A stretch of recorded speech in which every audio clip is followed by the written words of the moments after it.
GR, giornale radio del Friuli Venezia Giulia. Cassa integrazione straordinaria per 12 mesi per i lavoratori della Pallini e Bertoli, e questo è l'esito del confronto in regione fra le organizzazioni sindacali e la proprietà. A rischio nel Pordenonese la SAFO, per la quale è stato chiesto il concordato preventivo. Si fingeva mediatore e truffava le aziende che cercavano di accedere ai contributi europei, denunciato trevigiano, colto in flagranza di reato, patteggia 6 mesi con la condizionale, il benzinaio friulano accusato di truffa sulla benzina agevolata, 3 anni al passer, sorpreso sul Carso. Evacuato ieri il mercato coperto di Trieste, la causa una lampada caduta su un tavolo, 3 persone portate dal 118 all'ospedale di Catinara per intossicazione.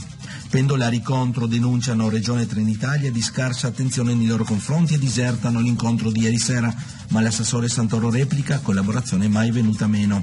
Uno spostamento di termini permetterà alle fasce deboli l'accesso ai contributi per i libri di testo, è uno degli emendamenti approvati in giunta al disegno di legge della finanziaria regionale in procinto di andare in aula.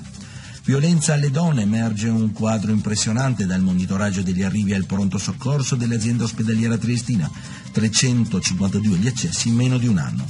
Viene intitolato stamattina alla pittrice Leonor Fini il giardino di via Boccaccio a Trieste. Scomparsa a Parigi nel 96, Leonor Fini visse la sua giovinezza nel capoluogo giuliano.